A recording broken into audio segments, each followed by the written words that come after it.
La verdad es que es un auténtico disfrute lo que estamos aprendiendo y tomando nota. Yo no sé de vosotros, yo estoy tomando nota también, porque siempre hay algún disco que se te escapa. Este de Lacrimosa sabía que existía, pero tengo unas ganas de escucharlo impresionantes. Bueno, y yo os voy a hablar del neoprogresivo, pero antes me gustaría haceros dos preguntas y que levantéis la mano. ¿Quiénes habéis oído alguna vez la palabra neoprogresivo como un subestilo musical o como una etiqueta? Vale, 3, 4, 5, vale, veo. Y ahora otra. A ver, ¿quiénes conocéis a un grupo de rock progresivo que se llama Marillion? ¿Que levantéis la mano? Sí, ya más. Vale, perfecto. Bien, perfecto. Pues entro en detalles, puedes pasar. Dos preguntas más, pero estas son un poquito para mí. ¿Por qué el neoprogresivo? ¿Por qué es que he escogido este subestilo? Este en particular es un subestilo bastante, entre comillas, maltratado, porque era como, no sé, se produjo un cambio de época, ya os explicaré, y aquellos nostálgicos del rock progresivo de los 70, que tan buenas obras nos dio, pues era como, bueno, estos son los nuevos, que están imitando, bla, bla, bla, hubo mucha crítica, les pilló una época precisamente donde yo os explicaré también, el rock progresivo entró en decadencia, y pobrecitos míos, que siempre han estado como ahí los pobres del neoprogresivo.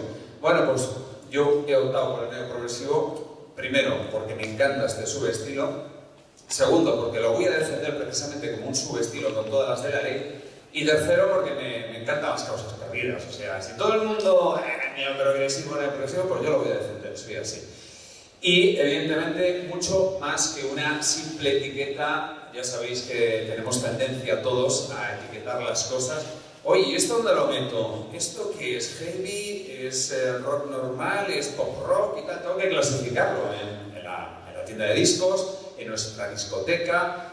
Siempre buscamos eso, ¿no? Pues esto sí, en su momento se etiquetó de alguna forma, pero realmente adquirió una personalidad propia, que ahora veremos. Pues, vale, como todos sabéis, aquí están algunas de las vacas sagradas del rock progresivo Vaya, mira, lo he hecho mal, tenía que haber puesto un guión, y está mal dividido.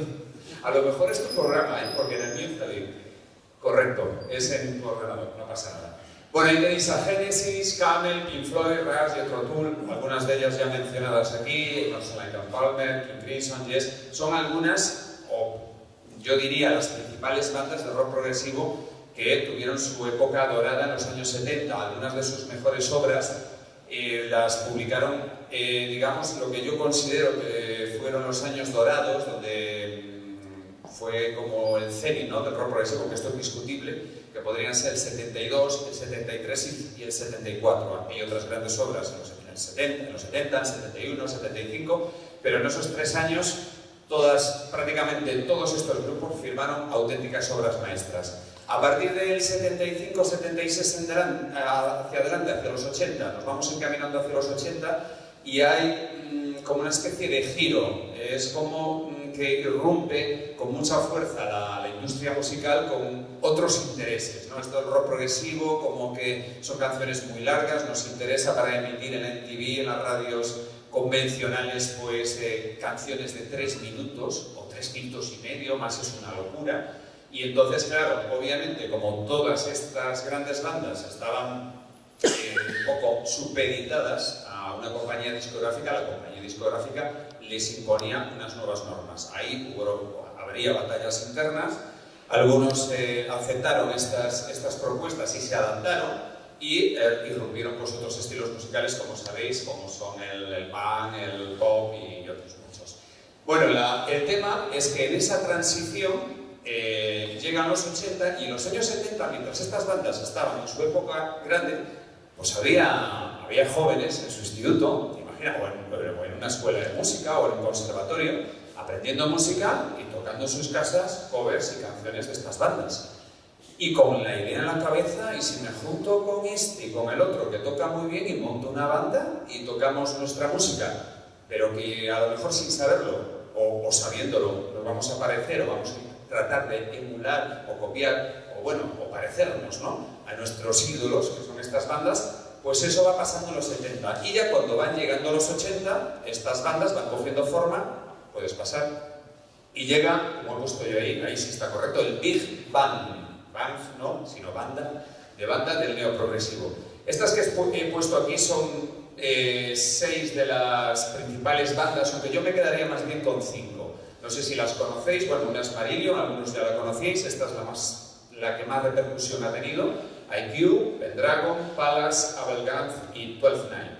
Bien, pues estas bandas no dejan de ser más que lo que comentaba antes, gente joven que quería pues, hacer música parecida a sus grandes ídolos de los 70, esto en los 70, y en los años 80 ya tenían un largo recorrido de hacer actuaciones en directo, pues de ir captando poco a poco una cantidad de seguidores bastante importante y, lógicamente, de ir tocando por los locales. Entonces sucede, ahí veis un cartel de Marillion en el Marquee en el año 82.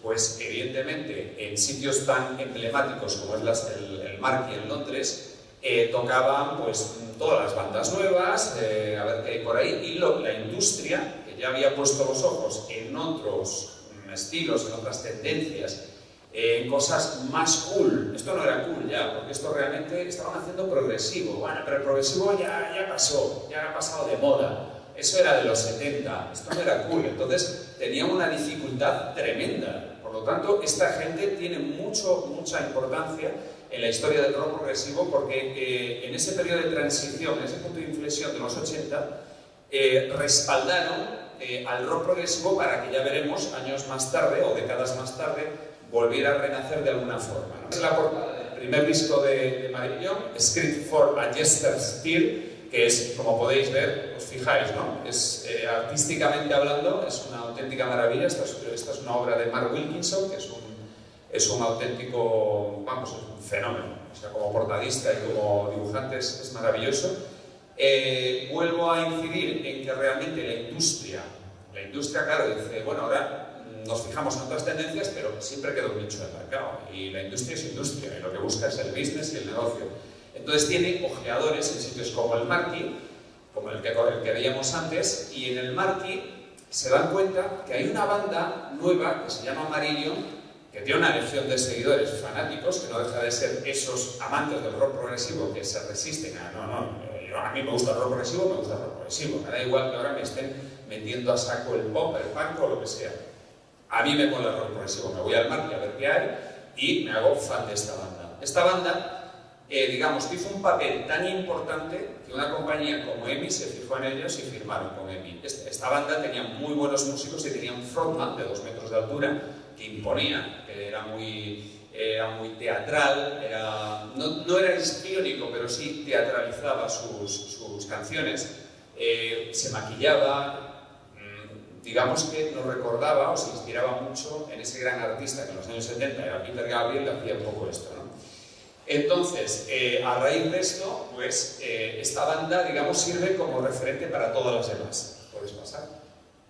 Este sería su disco más importante, el de más éxito, el anterior es del 83 y este es del 85, se llama Misplaced Childhood, y este disco fue un petardazo, fue un éxito brutal. O sea, tuvo tanto éxito que realmente la banda a día de hoy ha vendido 15 millones de discos, ya vemos, de un subestilo que supuestamente parece que ni existe, precisamente por el tirón que tuvo este disco. La historia de este disco es que ellos querían hacer un disco conceptual y EMI, ante los malos resultados del segundo, que se llama Fugazi, que es del disco del año anterior, del 84, pues les pusieron una condición.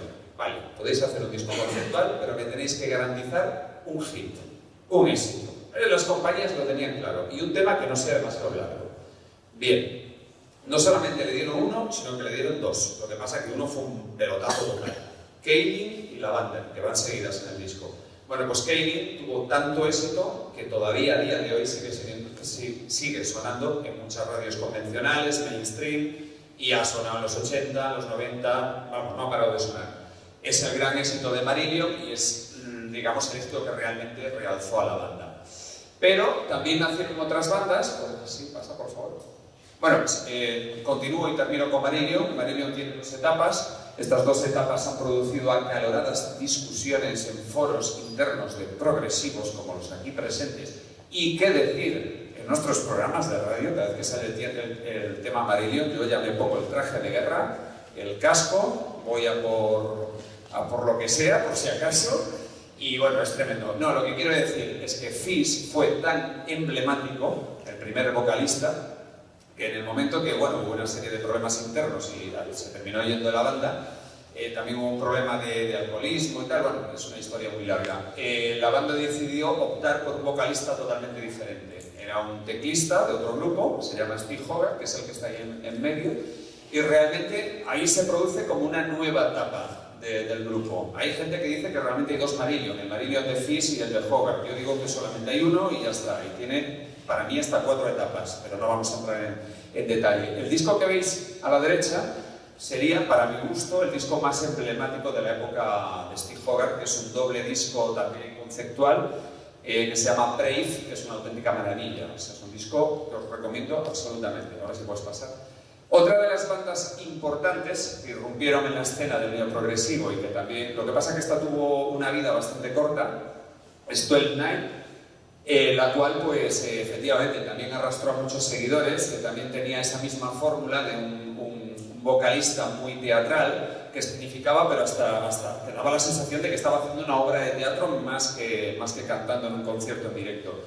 Y su disco más importante es el segundo que editaron. Bueno, realmente todas estas bandas publicaron primero maquetas de cassette, algún disco en directo, con mal sonido, pero realmente los buenos discos, puede pasar, son los que estamos presentando aquí. Este es el segundo disco porque en el 82 sacaron 2, pero este es realmente fascinante. Se llama Fact and Fiction y es una auténtica maravilla. Yo casi lo catalogaría al borde dentro de este estilo, de este subestilo, una obra maestra. Es maravilloso. El arte de portada está diseñado por el vocalista, por Geoff Mann. Sí, pasa. Esta es otra de las bandas más importantes, también nacieron todos a finales de los 70 y realmente irrumpieron en el panorama musical a principios de los 80. Se llama IQ, está la formación a la izquierda de los años 80 y a la derecha la de la actualidad. Siempre la de la derecha pues permanecen 3 miembros que están en la foto anterior. Esta es otra banda importantísima a la cual muchos de los de Subterránea amamos y de hecho nosotros nos llamamos Subterránea en honor a un disco absolutamente conceptual que se llama Subterránea precisamente, o dicho en inglés Subterranean, por eso nosotros Subterránea siempre la ponemos en tilde, porque para ser fiel a Subterránea sería la forma en inglés. De este disco se ha hecho una película, es muy interesante toda la historia. Y su disco, su primer disco, es el que, ¿puedes pasar? Sí. Es este que es Tales from the Last Attic y que es un disco realmente debut fascinante, igual que el de Marillion. Una de las cosas que tienen en común todas estas bandas de neoprogresivo que rompen en los 80 para rescatar al rock progresivo como nuevas bandas de progresivo es que todos sus discos debut son realmente buenos. O sea, cualquiera de los aficionados al rock progresivo que por lo menos le dé opciones al neoprogresivo, considera que los primeros discos son todos buenos. Después salieron discos a lo mejor mejores o que compiten, pero que son muy buenos debuts.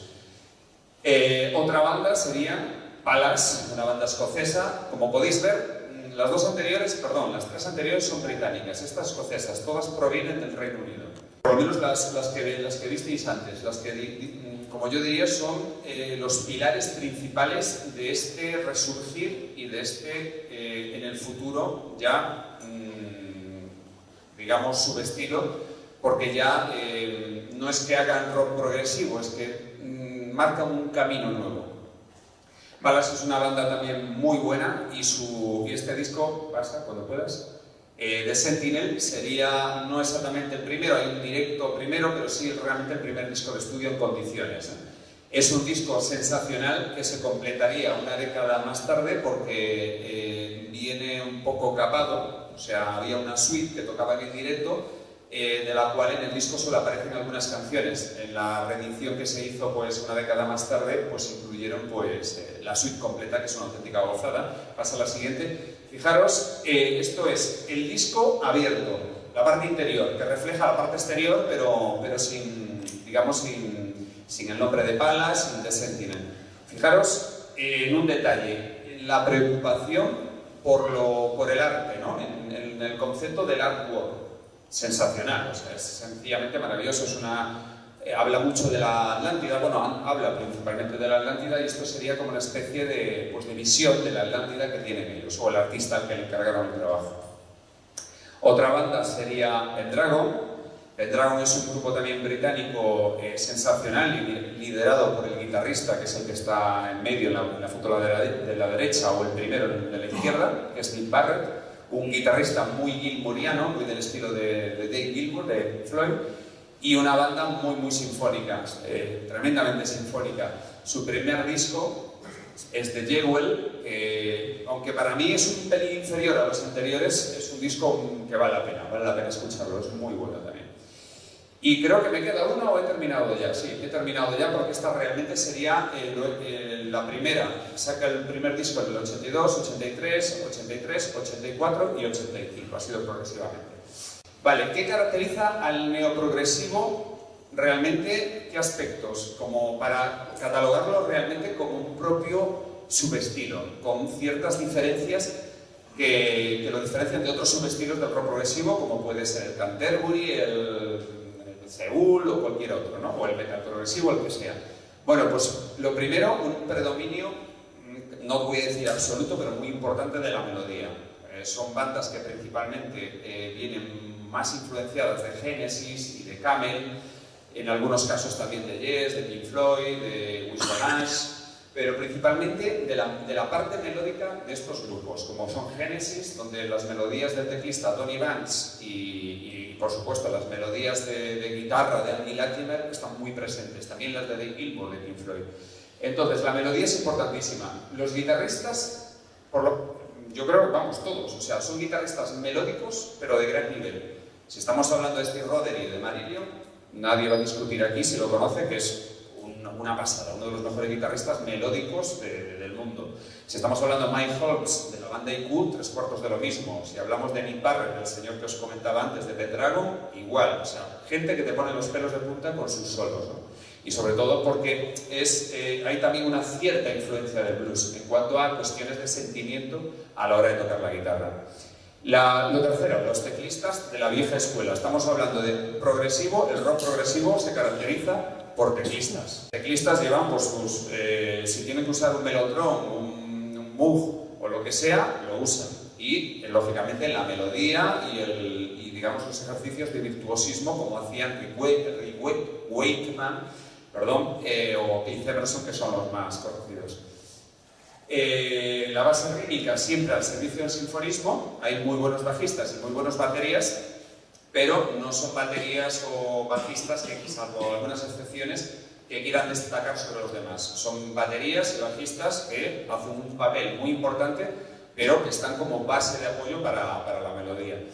El cantante teatral se da en prácticamente todos los casos. En el caso de Nick Barrett, que os comentaba antes, que toca guitarra y canta, no le permite, pero el caso de Peter Nichols de Q, de Fish, como comentaba, de Marillion, eso era un espectáculo verlos en la época.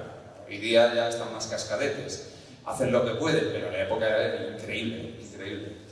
Y letras con una fuerte carga emocional, quiero decir que aborden el tema que aborden, bien sea pues una cuestión histórica, mitológica, la ciencia ficción, la fantasía o una crítica social. Son letras por lo general muy bien escritas. Se nota que hay un artista que ha hecho, pues, que ha leído mucho, que ha hecho teatro, que ha estudiado pues, determinadas carreras, digamos, de bellas artes o lo que sea, porque por lo general son multifaceta. Dibujan, interpretan, cantan y además escriben.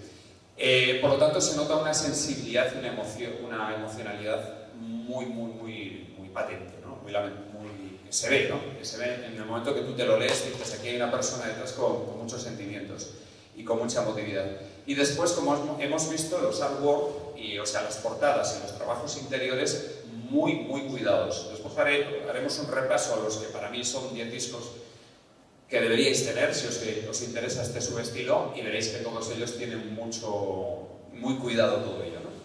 Y por último, pues grandilocuencia, que al fin y al cabo eso es lo que caracteriza al rock progresivo. El rock progresivo Es una forma de expresarse musicalmente hablando, pues intentando hacer algo mucho más allá de lo convencional, o lo convencional en el sentido de que, no sé si la industria o las tendencias, con el paso de las décadas, nos obligaron a un 4x4 y a estrofa, estribillo y chimpum, como digo yo, y se acabó, ya está, no hay más canción. Pero, vaya, y los músicos pobrecitos, ¿no? Están ahí. Claro, no me extraña que después digan, yo toco para este porque me paga, pero además yo quiero tocar en una banda de jazz o una banda de progresivo. Normal. No sé si os pasa a algunos de los presentes músicos que sois profesionales y tenéis dos proyectos, uno para ganarse la vida y otro para disfrutar, ¿no? Pasa así. Vale, entonces llegan los 90, ¿y qué sucede en los 90? Pues en los 90 ahí, sí, lo voy a decir así, hay una especie de revival vuelve el progresivo con más fuerza, ¿no? Lo que pasa que, evidentemente, todo el trabajo de los 80 ya estaba hecho. Sucede que de rock progresivo puro y duro hay dos bandas que pegan muy fuerte, una en Estados Unidos que se llama Spoxbeer y otra en Suecia que se llama The Flower King. Vale, pues The Flower Kings y Spoxbeer, además de Dream Theater con el metal progresivo y otras, Porcupine Tree, que empezó con unas influencias muy notables de Pink Floyd, pero que después, a la larga, terminó siendo una banda que ha influenciado mucho a otras bandas, ya con estilo propio, pues arrastran a un montón, a cientos y cientos de bandas en todo el mundo muy importantes. Y el neoprogresivo, ahí está mi favorita, la de la derecha, Arena, pero también tenemos a Magenta, Millennium de Polonia, Unitopia de Australia, Clepsydra de Suiza, Martigan de Alemania, Satélite de Polonia, Galahad de Inglaterra y, ojo, entre Galahad y Satélite, ¿qué tenéis ahí? Una que se llama Numen. ¿Sabéis de dónde es Numen, no? De esta ciudad. Numen es una banda de neoprogresivo de las mejores que hay en estos momentos, y no lo digo porque esté aquí el teclista de Numen, pero es que es verdad, a mí me encanta. Tienen 3 discos maravillosos y es que en España también se ha hecho muy buen neoprogresivo. También estaría Silva, que es una banda alemana muy buena, y Baroque Project, que es una banda italiana también formidable. Bien, pues esto pasa, ahí hay bandas de los 90 y de los 2000 y del 2010. Esto pasa a partir de los 90 y es un boom. Pero ¿quién creó realmente las pautas para que esto pasara? Las bandas que mencionamos antes, que son como los pilares. Aquellos chicos que en los años 70 estaban, como decía, en sus casas, les alucinaba Pink Floyd, Genesis, le alucinaban estas bandas y decían, bueno, yo quiero emular estas bandas, quiero tener una banda como esta. Y al final dieron origen a Pendragon, IQ, Palas, Marillion. Y a la larga, estos influenciaron a estos ya. Y todas estas bandas que veis aquí ya tienen claro, cuando nacen, yo quiero hacer neoprogresivo, con lo cual ya es un subestilo convertido, porque tiene una serie de patrones, digamos, y porque se están influenciando de otras bandas que generaron este subestilo. ¿Puedes pasar? Vale, y por último, 10 discos que os voy a recomendar. Hay un punto ahí, que habrá que leerlo, dice 10 discos propuestos por el señor que está hablando ahora. Este PowerPoint no se hace responsable de posibles discrepancias causadas por su elección. Bueno, es una advertencia del propio PowerPoint porque sabéis lo que pasa con los progresivos. Que yo ahora os digo 10 y ya saltarán mucho. Pero tío, tú estás loco, tenías que haber metido este, pero ¿cómo no metiste el otro? Pero ¿cómo se te ocurre? Bueno, son los míos, ya está. Bajo mi criterio. Bueno, por supuesto, Misplaced Childhood de Marillion. Este disco es una obra maestra y está considerado uno de los mejores discos de la historia del rock progresivo. O sea, ya podemos decir de los 30 mejores, 20 mejores, o yo me atrevería a decir incluso de los 15 mejores. Imprescindible, este hay que tenerlo. Como dice mi compañero Carlos Romeo, disco que hay que tener. El siguiente, me he ido de IQ no al primero, sino al último. Salió el año pasado, se llama Resistance. Es un doble disco maravilloso, cuya música es excelsa. Este disco es una auténtica gozada. Para mi gusto, posiblemente el mejor disco de la banda, y estamos hablando ya casi no, ya sí, 40 años después, o más de 40 años después. Por supuesto, que os comentaba antes de 12 Night, Fact and Fiction, que realmente es un disco buenísimo.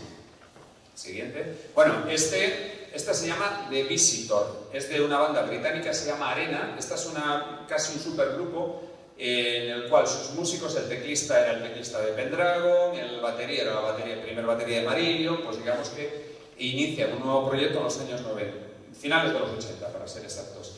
Y este disco es otra obra maestra. Bueno, lo escuché ayer por la noche para quedarme dormido, me voy a reposar con The Visitor. Auténtica obra maestra, este disco es maravilloso. De Palace me he quedado con este, de la época intermedia, de Dreams of May, porque es un disco que cuanto más lo escucho más me sorprende y ha ido cada vez subiendo escalones en toda la discografía de Palace. Os lo recomiendo, fijaros en las portadas, el trabajo que hay en las portadas, lo cuidado que está. Siguiente. Bueno, esta es la obra maestra del subestilo de la década de los 10. Salió en 2011, es de una banda alemana que se llama Silvan, es un doble álbum, conceptual también, se llama Sceneries y es... Bueno, me pone de pelos de punta, ¿eh? ¿Verdad, Ricardo? Nos pone los pelos de punta, es una auténtica maravilla. El siguiente es de Pendragon. Pendragon la verdad es que tiene unos 4 o 5 discos que van todos seguidos, que son realmente admirables, son muy buenos, pero de esos 4 o 5 yo me quedaría con el último de ese periodo, que es Not of This World, una portada realmente alucinante y un contenido musical, estaremos de acuerdo, alucinante también, maravilloso. Y claro, este no podía faltar, se están riendo aquí. Yo es que le tengo un cariño enorme a esta banda y en particular a este disco. Es una banda alemana bueno, no tiene mucho tiempo, tendrán ya a día de más de 20 años, pero sí, es de mediados, finales de los 90, es de los 90, ya van para 30 años. Sí. Lo que pasa es que han sacado 5 discos nada más. Y realmente este disco tiene magia, tiene algo. Es un disco de rock progresivo, porque incluso discutiríamos si es neoprogresivo, tiene todos esos elementos de neoprogresivo, pero también sería rock progresivo a la vieja usanza.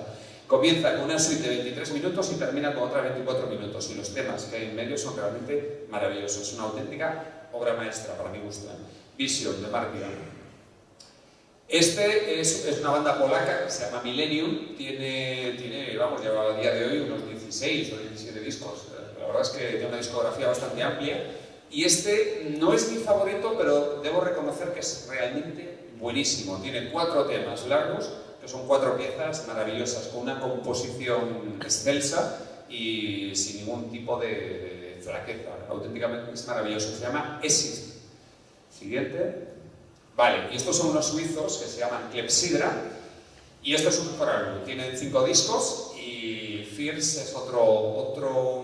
Si tuviéramos que decir, oye, dime un disco perfecto de neoprogresivo, pues hay varios. Este sería uno de ellos. Absolutamente neoprog 100%. Y por último, me vais a permitir, dejo un bonus disc porque ya van 10, un 11, porque os voy a presentar una banda, hay muchas, he optado por esta, pero prácticamente al azar, hay muchas actuales que cuando deciden salir a la palestra y publicar sus obras musicales, ellos tienen muy claro que hacen neoprogresivo. Y he escogido esta, la siguiente, sí, se llaman Sons Italianos de Baroque Project, y el disco es del 2017, se llama The Dutchman. Un disco muy bueno, pero ojo, insisto, en la actualidad hay mucha gente que me gusta mucho este subestilo, siempre me ha gustado Marillion, me gusta IQ, Pendragon, Palace, lo que sea, y quiero sonar parecido. Pues hay muchas grandes obras, también los de Numen, por supuesto, Baroque Project o infinidad de ellas. Y siguiente, ya está. Muchas gracias, ha sido un placer y no sé si da tiempo a unas preguntitas, ¿no? ¿Sí? Pues ya está, he seguido a toda velocidad. ¿Te das cuenta cómo se puede ser rápido? Si queréis hacer alguna pregunta, alguna duda, tenéis ganas de ir a tomar café. Y de ahorita, no, todo eso. Oye, también podemos pasar a esto que comentabais del enlace para la información y tal. Yo cedo mi PowerPoint, encantado, ningún problema. Te lo paso y lo alojamos ahí. A Ricardo, perfecto. Sí, ¿dónde van a estar exactamente? Ricardo, ahora cuando exponga lo... ¿Y ahora, aprovechando la pregunta? No, porque lo pondré cuando entrevistemos. Vale, pues después, oye, os informará donde toda esta información que estamos dando podéis disponer de ella, pues para los que queráis indagar, oye, pues siento curiosidad por escuchar estos discos, precisamente para complementar todas estas ponencias. Bueno, pues si no queréis hacer... Ah, sí, hay una pregunta. Bien. Me encanta que... al menos hay una pregunta.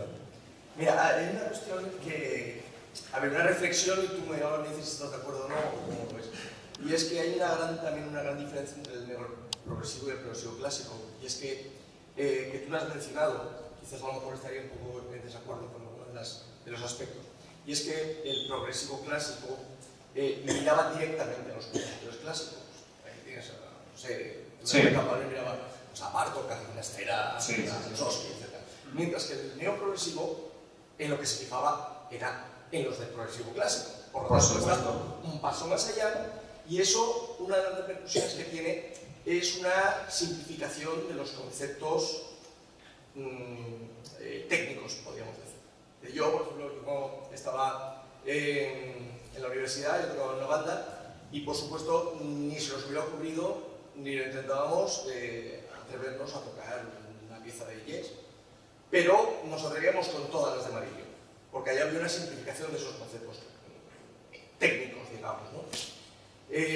A lo mejor eso es lo que tú has querido decir con melódico, puede ser. Sí, es que efectivamente, es que yo es mi opinión, que yo después de tantos años escuchando esta música y escuchando progresivo en general, me doy cuenta que realmente la influencia proviene más, no tanto de Yes, de Jethro Tull, de King Crimson o de bandas o de Emerson, Lake and Palmer, proviene más de esas bandas de rock progresivo que se han centrado más en que destaque la melodía, en Camel y Genesis sobre todo, y en cierta medida en Pink Floyd.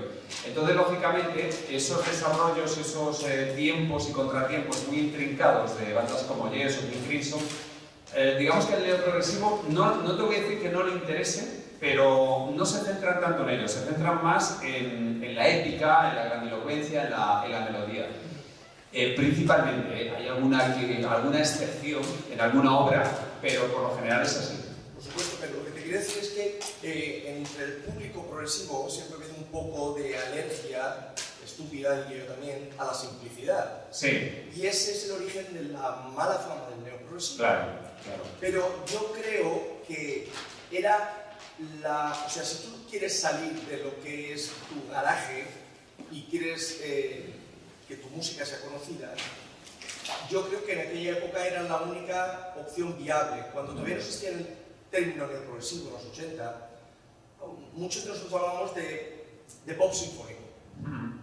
Pero es que creo que era la única opción viable en los 80, y si no se hubiera hecho así, simplemente no se hubiera hecho. Claro, es que realmente hay que ubicarse en la época. Hay que darse cuenta que estas bandas, aunque empiezan a finales de los 70, realmente el auge es en los 80, ¿no? A principios de los 80. Y hay que situarse en el sentido de lo que está pasando en esa época. Y lo que está pasando en esa época es que las discográficas están forzando incluso a las bandas clásicas de rock progresivo a que hagan hits con un cierto estilo pop. Si nos vamos al Endurecer 125 de Yes o al Beat Generator de Yes, que ya hemos hablado de Yes como una banda donde no hay simplicidad, ahí hay complejidad. Este tipo de discos son, entre comillas, más comerciales, más pensados y planteados para que lleguen a más gente. Eso es por las circunstancias de los 80 y las circunstancias de las discográficas. Entonces, lógicamente, las nuevas bandas de rock progresivo, en cierta medida, pretendiendo emular a sus, como tú bien decías, a sus bandas de influencia, que son las bandas clásicas de los 70, pues precisamente se centra más en la melodía, en que en algunas canciones de 4 o 5 minutos que tengan cierto éxito, por esa razón. Pienso yo, O sea, a ver, tendríamos que viajar en el tiempo y analizarlo con detalle, pero yo creo que está bastante claro. Y tu apreciación es correctísima, vamos. Sí. Qué bien, yo pensé que iba a ser el único ponente que nadie le iba a preguntar. Ah, dijiste el número, o sea, tú eres neopro, ¿no? Bueno, es que claro, nosotros las etiquetas no las ponen. Ya. Pero bueno, yo al hilo de lo que estabais comentando, yo apreciaría también otra característica del neopro. Sí, sí. El neopro en los 80 son hijos de los 80 para lo bueno y para lo malo. Sí. Y entonces, una de las cosas que a lo mejor los detractores del neoprogresivo pueden tener en cuenta en esto es el sonido. Es decir, el progresivo de los 70 es un sonido de rock más de raíz, más genuino, por decirlo de alguna forma, y el neoprogresivo de los 80 pues hereda pues, el sonido de los 80 pues, por las nuevas tecnologías que surgen, los nuevos sonidos, los sintetizadores. Correcto. Es un sonido pues, más procesado, sí que tenga que ser despectivo, el sonido procesado, ¿no? Entonces, vamos, yo creo creo que también hay una diferencia entre el neo y el prog, ¿no? De los 70 y el de los 80. Estoy totalmente de acuerdo con lo que dices porque efectivamente es otra de las... A lo mejor no es tanto una cualidad sino una circunstancia. Al estar en los 80 evidentemente también suenan con la tecnología de los 80, pero lo mismo vemos en bandas de rock progresivo de los 70 clásicas que en los 80 mutan de alguna forma, es decir, el sonido es diferente, se utilizan más compresores, suena todo como mucho más, exactamente más exageradamente producido, pierde cierta naturalidad.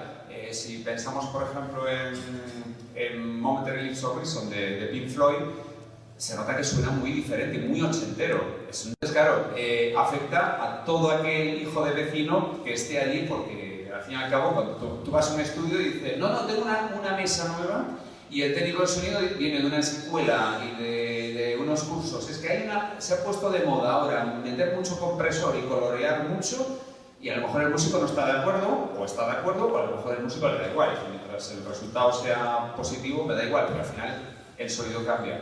Consecuencia de lo que tú dices, clarísimo, clarísimo. Sí, vamos a desayunar. Bueno, pues ya está, muchísimas gracias y nos vemos ahora en la cafetería.